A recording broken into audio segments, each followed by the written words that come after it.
right, hi. Hey. So, welcome everyone. Thank you for joining the program. This is David Rainoshek. I am the co creator of the Juice Feasting program, the 92-day Juice Feasting program. It's a life practice that you can do for up to 92 days to cleanse, rebuild, rehydrate, and alkalize and heal many of our major Western challenges. We've been doing this for about a decade. It's coming out in its fourth major revision as of now.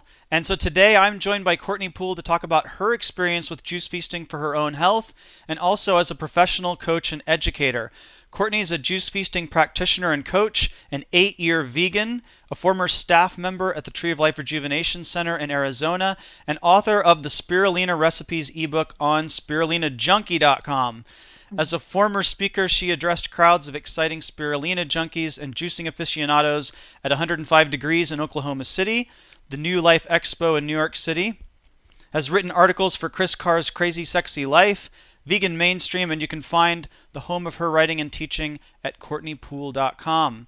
I'm very glad to have her on the program as she's an amazing former student of mine on juice feasting and now, as a colleague, is a radiant, thoughtful, and passionate advocate of juice feasting for better health. So welcome, Mhm. Courtney. It's great to have you on the program. Thank you. It's great to be here. Thanks for the intro. Yeah, of course. Well, we go way back. You were with Katrina and I Mm, in Arizona at the Tree of Life when we headed I down to do. Nogales, Arizona to elope. Yep, I One was of only there. two people that were there besides the Justice of the Peace. So we've known Hmm. each other for a while. Yeah, I even knew you for a brief period of time before you met Katrina. So, That's right. Yep. So we were around the Tree of Life for quite a while and have been teaching people about plant-based nutrition and how that can heal just about all manner of health conditions in the West for some time now. So it really is a pleasure to have you on today. I've wanted to do this for a while because, again, you are really an amazing advocate for health and also for juice feasting. thank you. So I'd love to hear from you about your experiences with juice feasting today, starting with your first experience of encountering juice feasting and doing an extended juice feast. Hmm. Sure, thanks. That's a great place to start. So basically, I would say that a lot of that started just being at the Tree of Life and becoming friends with David. Because I was around a lot of people doing juice cleansing and did know about it before I went to the Tree of Life, but hadn't met too many people who had done it themselves. Um, and so going there was really the first time that I got to meet a lot of people who had done it, who knew a lot about it. There were, I think, several hundred people who came through the center every year, a lot of whom did juice cleanses. Right. And then I met David and he talked about juice feasting, which was, a whole step up from what you generally heard of a standard juice cleanse really being like. And he, obviously talked about people going for a lot longer than I'd ever heard of people going for. And, even by that time, even though it was so long ago, you'd worked with so many people Right. and, there was already a big body of evidence of how powerful it could be. And at the time, I was, definitely, making some big leaps and strides in cleaning up my own diet and, adopting a lot of healthy lifestyle practices and things like that. But I was not where I wanted to be. And I just felt the more that I talked with you and the more that I saw, what other people's journeys were like. And, I'd see David talking with the guests and doing their Q&As and overhear them and thought they were fascinating. And I just felt like, this is kind of what I need to clear out. And I had a pretty horrible diet, growing up. My parents were definitely not ones that really tried very hard to get me to eat vegetables, and it was very, very standard American. And I, in the couple of years before, kind of arriving at this point of learning about all of this and wanting to do a cleanse, I developed some health issues, which Mm. had started to clear up just based on me changing my diet, but were not totally gone. And I felt like, something like a juice feast was what I really needed to do to go to much more of a deeper level. Right. Yeah. So that's kind of how it started. Right. And did you get into a plant-based diet for ethical reasons, or were you studying nutrition and decided to get into it? What actually happened, it's kind of a funny story. I'll try to make it not too long, but I was not healthy at all. Basically, my deal was that I was an athlete and I was a very high performing athlete. I did competitive swimming and water polo and things like that. And like many athletes, I did a lot of carb loading, and my team did a lot of um, going out to fast food. I probably Right. ate fast food a good 3 times a week at Uh-huh. least. And then times I wasn't eating fast food from a fast food restaurant, it was basically fast food at home. You were on So the you were on the Michael Phelps plan. yeah, really, I was like, oh, six pancakes, for breakfast at least, and Uh-huh. pasta for 3 meals a day. And yeah, it was, I mean, I remember when I first started learning about nutrition, I was like, when was the last time I had a piece of fruit? And I think I'd come up with like 3 months ago. And so I was just, you know, I was exercising and exercising, sometimes training up to like 4 hours a day, and just eating horribly. And basically, the health issues that started happening were the main one was actually a really bad chronic fatigue. Mm. Um, in the sense of like sleeping for 10 hours a night, waking up like having to I usually take a shower sitting down because I Right. was so tired, and I'd often fall asleep. Right. And then I'd fall asleep in class, and which I was a person who tried to be a good student, so that was something that I didn't want, but it happened. Mm-hmm. Um, I was just constantly exhausted and on the verge of falling asleep. So the fatigue was really bad. I started to show the thing is, I didn't go to a lot of doctors at that time. So a lot of these things I've sort of self-diagnosed based on seeing the symptoms, but I started showing symptoms of like nutritional deficiency, basically, Uh-huh. where my hair was starting to fall out, and like, my skin was really just not nourished, and my eyes were very dull, and I just like physically started to show some of those symptoms. What else? I developed a pretty bad virus called the Epstein-Barr virus, which Uh-huh. is kind of a precursor to mono, and that caused, in addition to the fatigue, kind of chronic fatigue problems, it would cause me to sort of like, it was almost like I would get mono for like 4 days, Right. and then it would Right. go away. And a month later, I'd basically get mono for 4 days Right. and had to miss school and all of that. What else? I had started having hormonal issues and issues Mm. with my menstrual cycle. Um, and I also started really having a lot of mental focus issues. Mm-hmm. I was, pretty good in school and, pretty smart and all that. I felt at least kind of doing fine. And I started noticing myself just not being able to concentrate, partially because of the energy, but partially just like I could not keep a subject in my mind and Right. get things done. And that was kind of scary for me. So what actually happened was not even really my proactive any kind of proactive measure on my part, but at the time the Super Size Me documentary Sure. came out, which was a big pop culture thing at that time, and Yeah. somebody else actually made me watch it, which I guess tells you the power of documentaries, right? Uh-huh. So somebody else made me watch it, and at the time, I mean, I had knew nothing and didn't really care, and I watched it and I was like, oh, maybe I should stop eating fast food three to Uh-huh. five times a week. Right. So it actually started just with the fast food, just with like not going to McDonald's and Wendy's and Burger King anymore. And so that was really the first step. And then basically what happened after that is among my friends, especially most of them being athletes, just me not wanting to go to the fast food restaurant with them, for several times a week, 3 to 5 times a week, started getting me labeled the health nut. Uh-huh. I'm still eating, basically all the other crap that everybody else eats, right? The standard American diet, but I wasn't eating at the fast food restaurants, Right. so I became the hippie health chick. Um, and then a couple months after was my birthday that year, and a friend of mine got me a book because I'd become this health nut, um, called Natural Cures They Don't Want You to Know About by Sure. Kevin Trudeau. Mm-hmm. Read that, and basically, from that documentary and then that book, there was just this period of time where I started getting more interested, changing more things about my diet, feeling the effects positively, Right. being more intrigued, and just kind of went along that route. Yeah. So eventually it did become, something that I resonated with on an environmental basis and an ethical basis and animals and all that. But at the beginning, it really was for health. Right. So Well, I've coached several swimmers who've had issues with low energy, and there's a huge Yeah. link between chlorine and the depression of the Yes. thyroid. So that was just Yep. probably one of the basket of things that was going on for you. And that's probably very true. And I did, that's another thing is like no doctor probably would have ever validated that, but I did have that suspicion Right. because, it was like basically an indoor chlorine pool that I trained at, and it was that many hours a day.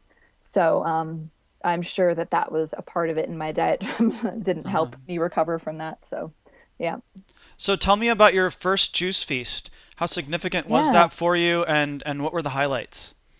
It was really significant. Well, I did it with you. You were my Yep. coach for that one. And so it was while I was in Arizona. And physically, um, I was really happy to be in a place where I felt a consistent level of energy um, and just like well-being. And how long You did know, you go? we went for 60 days, about Right. 60 days. It might have been 62 days or something. Right. And I felt just so happy to have such a consistent level of energy. Mm. Energy, had been a big thing, but also just, all of those things that people report, like, but the consistency was really it, Uh-huh. because I did experience all those things people talk about: more energy, better sleep, more mental clarity, skin, skin improvement, Hmm.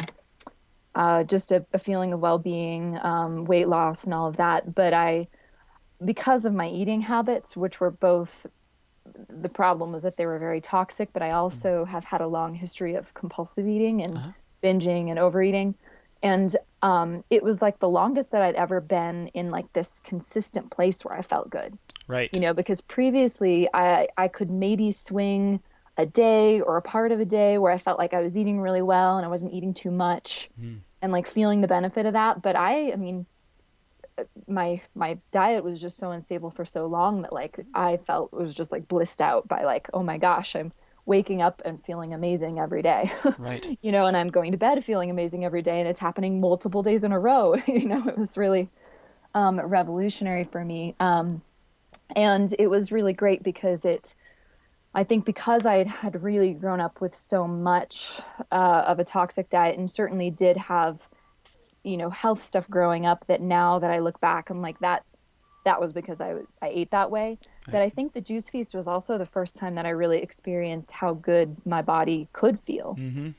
Which I think, unfortunately, and I was in this boat, is that a lot of kids these days, they grow up and they're pretty much on this, bad diet, like out of the womb almost. If Right. they're lucky, they'll get breastfed, but even after that, a lot of times it's not so good. Mm. And so I think that I was just, it felt like getting used to a different body, sort Yeah. of. It Yep. was like, wow, this is pretty unprecedented. It Right. wasn't like, oh, now I feel how I used to feel. It was like, now I feel like I've never felt. Yeah. So, Well, I yeah, like to say that juice feasting is like a peak experience. So you get a peak this way, yeah, but you also get a peak this way at what's yeah. possible, and it comes on pretty quick too.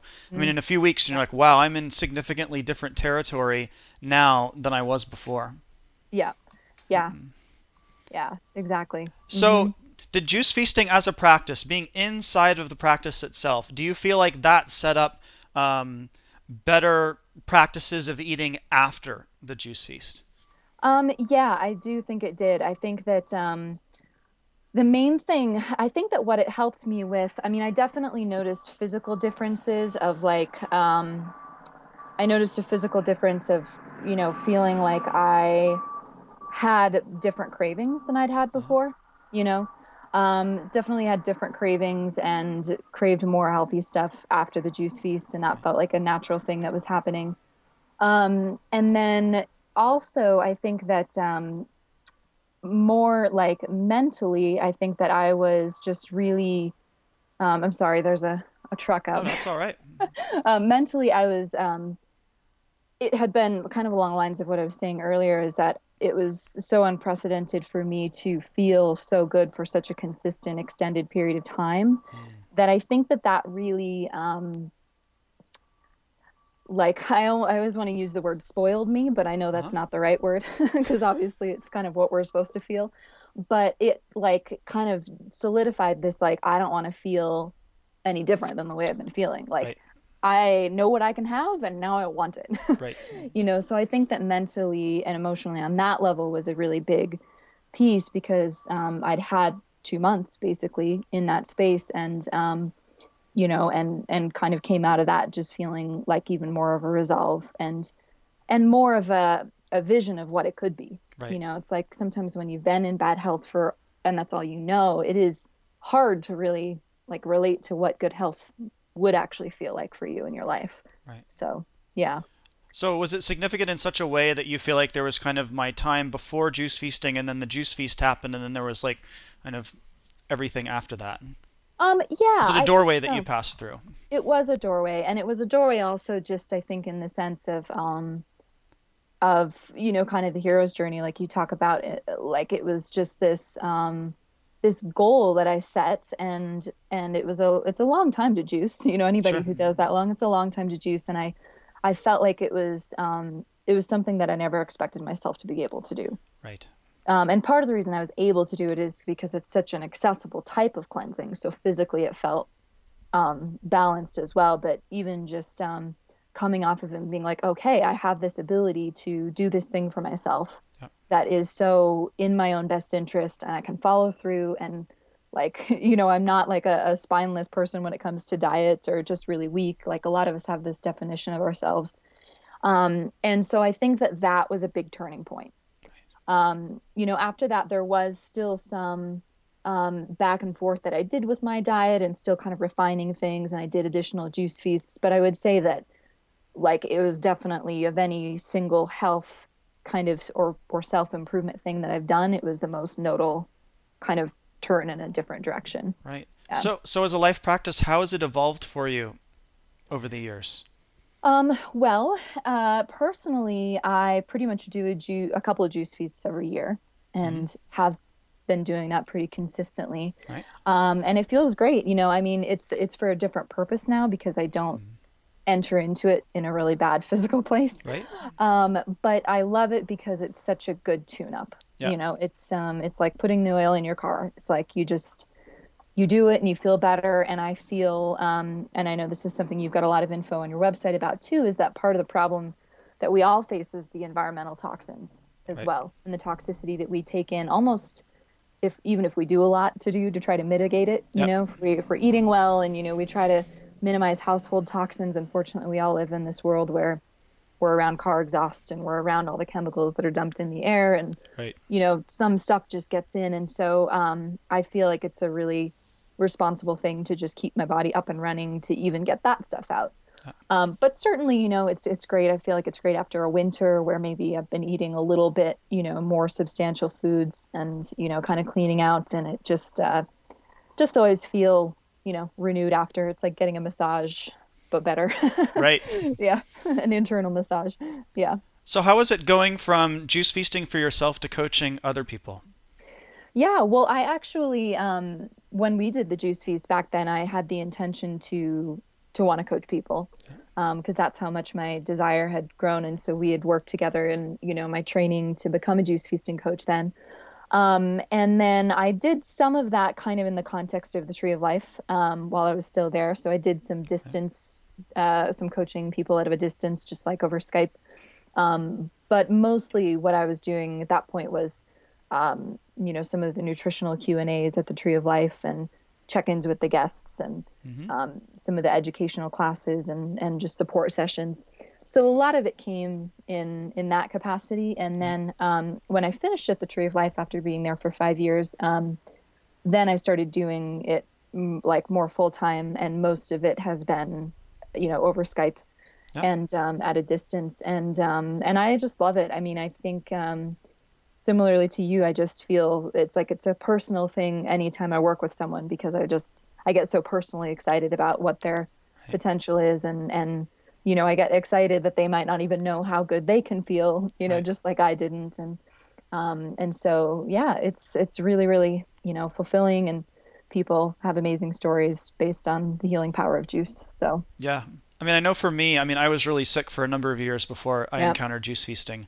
And when I started coaching other people, it really started to bring into sharp focus the purpose of my suffering all of those years, and it Hmm. really changed my perspective on why I Yeah. went through that and caused me to stop being so immediately judgmental about anything that was Sure. arising in my life that wasn't working so well. It's like, well, Yeah. stop, hold on a second, wait. Let's see how this actually turns out to be good.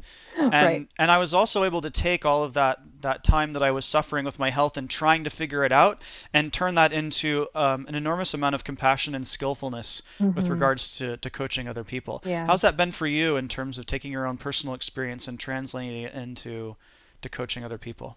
Yeah. Well, I think that that a lot of a lot of the physical things that many of us this day and age go through can be relatable. Unfortunately, a lot of people can relate on like having low energy, and Uh-huh. all of that. But I think also, it's been helpful to have a lot of cleansing, juice feasting under my belt to be able to also relate to what people are going through on as far as detox symptoms and the fact that like if you have a headache, you're not it's gonna be okay. That's a Right. normal thing. And but I think that what is always universally relevant for everybody is really more of the life change and the life transformation and the mental and emotional sides of the process. Right. Because the physical, challenges someone have could be some things that I haven't had personally. Right. Um, Although the juice can heal that in many cases just as well. But I think that the universal things about the hero's journey and about hardship and about perseverance and all of that is something that I feel like I can share my experience with and have something to say about that I hope people are helped by. Yeah.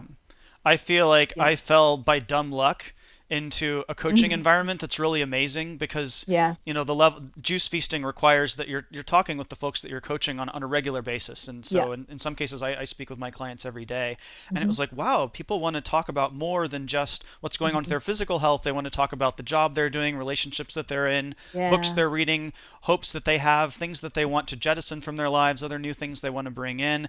And Mm. I felt like by dumb luck I fell into this absolutely beautiful crucible of Yeah. discovery and transformation, and just Mm. it's just a wonderful environment to be in, the Juice Feast. So yeah, Absolutely.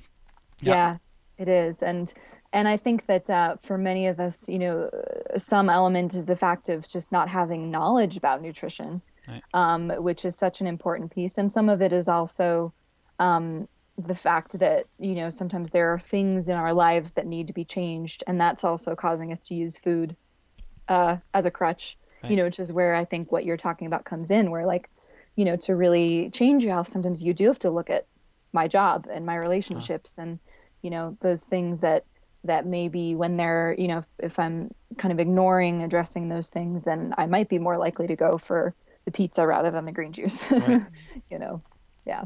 yeah. And I've also found that it's been really nice that since we juice feast while we're taking on our daily lives, it's like you're in this special kind of crucible, if you will, but Hmm. you're still right there in your daily life. So it's like the Yeah. the things that you need to work on are like right there for you to work with, as Yeah, opposed to I'm going off to a retreat center and do this and get away oh from my yeah. normal life and my kids and the bills and Yeah. all that. I It's like it's totally right agree. there front and center for you to work with. And I think on some level that's actually an advantage because then, it's not like you're in this ideal environment and then you go home and it's like, oh, now how do Right, I deal with this in life, right, And it can be really different. And it's funny, sometimes the first time I talk to someone before they've started their juice fees, they'll say things like, well, I really want this to be about more than the physical, or like I have this or that goal, or there's some things that I want to like work on emotionally, and they'll say things like, well, how do I get into that? Like how do I trigger that stuff? And I'll just say, just drink the juice and give it enough time, that's and right. everything that needs to come up will come up on Yep. the juice feast. As soon as you're not using food, and there's just something synchronous, I think, that happens on a juice feast too, that eventually, things that need to be addressed, to support the health transformation, that are more on a life basis will all come up. Yeah. And I think a lot of us are really yearning for a practice, for something to come into our lives that will actually help us to healthily work on ourselves and transform our lives. We're really yearning for it. And Hmm. so it gets really exciting when you give yourself that permission, by Yeah. drinking all the juice. Yeah, and then Yeah. everything else comes in. Yeah. Yep. Exactly. I So, agree. so as you're aware, 70% of Americans are overweight. About Mm-hmm. 70% of people I just recently found out are on at least one pharmaceutical. A Mm. third of children born today will develop diabetes in their lifetime should we carry on the same path. And about Mhm. 95% of the food dollars that we spend every year are on processed foods. So in the face of this, Yep. what gives you hope? What are the promising elements of our lives now or our lives that are coming, either individually or collectively, that really keep you going? Knowing what you know about Yeah. things like juice feasting and also knowing what you know about the bad news sides of Yeah. things right now. Yeah. Well, I think that the thing that's most inspiring are just the individual stories. Hmm. Um, there are I've come across some statistics that seem to be positive, Mm-hmm. like more people are eating organic food than ever before. Right. And different more people are eating gluten-free than ever before. And certain statistics which are not the whole picture in and of themselves, but they do, point to the fact that people are kind of waking up. Right. Those are encouraging, but I find that the individual stories, of the people that I work with and the people that I just meet in other capacities to be the most exciting. Yeah. And I feel that, they're the most personal. And so I think that, even just one person making that big transformation in their life makes me, not even care if like millions of people are still not yet. Because I think I just have a belief that it'll happen, Yeah. eventually. And I think that, in a lot of ways, America has kind of led the way Hmm. as far as developing health issues related to a really poor diet and, the obesity rate. We're leading the way, Um, baby. yeah, leading the way that way. But I've also heard, things recently, just even from other people in other countries who have said, there's so many more options for health in Right. your country than ours.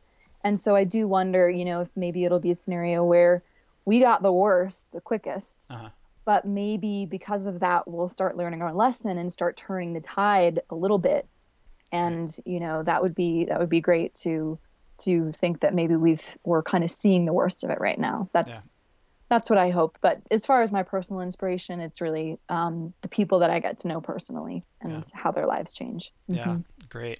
And I think so too. I mean, it's the possibilities for an individual to change their life now, I think is just greater than ever Yeah. before. So even as all of these other systemic things seem to be going on and we see all of that bad news, that's it's evolution seems to happen where there's like good news and bad news and it's like neck and neck. And part Yeah. of just the amazing news right now is all of the information and practices that we have available to us that we really can do. We don't have to go and ask anybody's permission. Yeah. You can do it. And Absolutely. there's a lot of other inspiring individuals out there that are more easily accessible through things like the internet, Yeah. to inspire us. So, like you talking Hmm. about just watching a documentary and it's like the light bulb goes on. So there's a Hmm. lot more of that kind of thing available, and that gives me hope too. Yeah. Absolutely. So you're in Boulder, Colorado now, which is kind of I a am. veritable crucible for forward-thinking, creative folks. So what are It you is. working on right now? Well, I mean, as far as my coaching, it mostly is people who are all over the place. So on some level, that is kind of consistent no matter where I live, Uh huh. because I work with people in all continents pretty much. But I kind of just arrived here, but I'd like to do, more kind of speaking engagements and classes and things like Right. that. There's certainly a lot of people here very interested in natural health and not just natural health physically, but a lot of environmentally conscious people and people into local economy. And so it's an inspiring place to be. Right. Great. Yeah. So finally, as the author of a book on spirulina, what is the most spirulina you've ever eaten in a day? And Oh what do my you have goodness. against chlorella that it hasn't gotten a book out of you yet? That's hilarious. Well, first of all, I didn't totally write the Spirulina recipes ebook. It's actually very heartfelt collaboration of a lot of different chefs, including some recipes by me. But there's a lot of different chefs that contributed to it, so it's kind of a compilation book. But oh my goodness, and actually, this is connected to the Juice Feast because this is a funny story, and I feel like I don't know what exactly. I have some theories about what it means. But while I was on the Juice Feast, I had never really had spirulina before. Huh. I think I'd had it in a couple dishes. Somebody put it in, but it wasn't something I really thought about much. And while I was on my Juice Feast, probably about, I want to say about a month into the 2-month Juice Feast, a friend of mine was eating a salad that he had put spirulina in, and Right. he actually made it almost every day for lunch. And this was at the Tree of Life Mm-hmm. Rejuvenation Center, and so I saw him every day. It was at the salad, and I started noticing myself just like staring at his salad.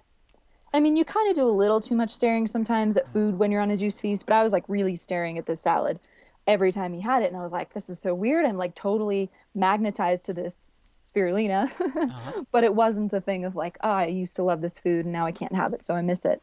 So I started having it on the juice feast because it is one of the superfoods that you can incorporate, which Yep. is pretty much heaven. And so I started incorporating it and just felt totally nourished, felt really good about it. But of course, it's the juice feast, so you can't do too much of it. So Right. I limited myself. But after the juice feast was done, I like went off the deep end with spirulina. And there was one time that I ate. I love the Health Force Nutritionals, the Manna Uh-huh. spirulina, and they have, I think it's a got to be a 16 ounce, like a pretty big This jar. big jar. Big jar. And I think I ate the entire jar in 5 days, 4 or 5 days. So that had to, I don't know how many tablespoons that had to have been, 10, 12 Uh-huh. in a day, Yeah. maybe more. Yep. Yeah. I would take it to the movie theater. I'd make spirulina salad and take it to the movie theater. Right. Yeah. And So that went well for you. Mm-hmm.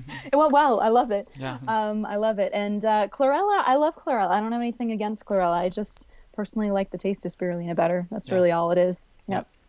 Well, So, it's something that I found, moving into live vegan foods was that I went through periods of just an irrational or a pre-rational craving for something. And there's a number of foods that kind of line up that way. I won't go into them all right now, but it was like it was a few days or a few weeks. That was all it ever was. But it was just yep. I can't get enough of this right now, and I started to learn to just go ahead and go for it. And what I Mm-hmm. liked about that, what I liked about live foods, what I really love about juice feasting is that Mm-hmm. it's healing through abundance. And that's really Yeah, what the program is about. I mean, you I can know. heal by, let me see if I can get out of the way and fast and be still and not go to work and not do anything and hope that all this stuff leaves. And so there's Hmm. kind of that way of, kind Yep. of the freedom route of just, can I just let this stuff go quietly? And the other way is, how much of the cosmos can I go ahead and take on? How many good life practices, how many amazing foods and conversations and life practices can I bring in and bring to Yeah. bear on my healing that will also set off, a Hmm. better life Yeah. afterwards as well?